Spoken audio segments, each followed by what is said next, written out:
Hello, I hope you're having a good day so far. In this video, I want to talk about Jugglebot's eyes.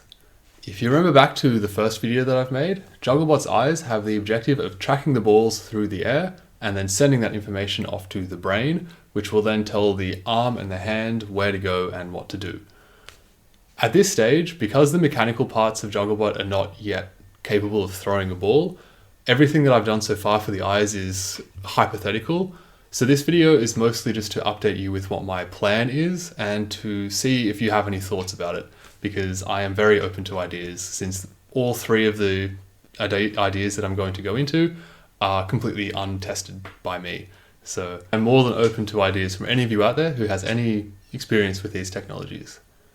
So my three ideas for Jugglebot's eyes are, firstly, using depth sensing cameras. Secondly, using VR lighthouses, which is what that thing there is.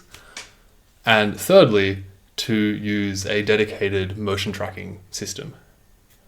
Now, in a bit more detail, the first of these options is to use depth sensing cameras. So these cameras there's two cameras on the sides, and this allows this camera to use what's called stereoscopic vision, which is how we see in 3D. You basically have two video inputs and map them together, and you can figure out, with some accuracy, 3D depth. I'm expecting this to have a little bit of noise, but since the juggling balls that I'm going to be using, which are the juggling balls that I normally use, are pretty much the perfect color and orientation of colors for tracking, given that you never see white against orange in such clear delineations in the background, I think that this should be okay, but I'll have to wait until I try it. So I am expecting this to have the most noise out of the three options, but it will be the most portable, which will be very nice because I could take this out to the park or to someone else's house or wherever and just bring this little camera along and I'll be good to go. So I would love if these work, but I'll have to wait and see. My second option, in case those cameras don't work, is to use the Steam VR lighthouses.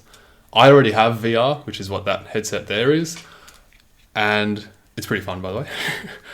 And so I also recently bought on Kickstarter these trackers, which are called Tundra trackers. And I haven't actually used them yet for VR because I don't really play that sort of game. But my plan is to use these inside 3D printed balls that obviously don't block the tracking elements. And that will actually be the ball that is thrown back and forth. I'm expecting these to by far have the most accuracy. However, I'm not exactly sure how accurate they'll be. I found a paper from a couple of years ago that talks about tracking the rest of the Steam equipment, like the headsets and the controllers, and the most similar unit to these has a maximum standard deviation of error of less than 0.5 millimeter. So I think it should be pretty good. There may be some problems with the balls being blocked and these not being able to be seen by the lighthouses, but I think it should be a lot more precise than using these depth cameras. However, it comes at the cost of not being nearly as portable, and I'm sort of like locked into the space where I have these lighthouses set up. So these are my option 2, just in case the cameras don't work. And my third option is to buy a dedicated motion tracking system.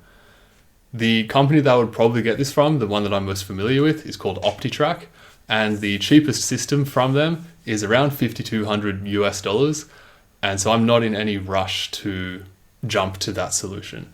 I'm going to try my best to get the two solutions that I've got here operating, but in case they have failures for any reason, then I will look at getting the motion tracking system, which I would expect to be by far the most accurate and user-friendly. I think that's a very good last resort option.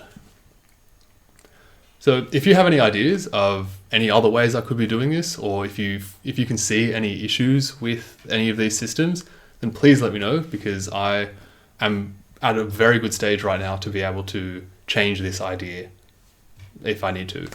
So yeah, let me know what you think, and I'll see you in the next video. Have a good one.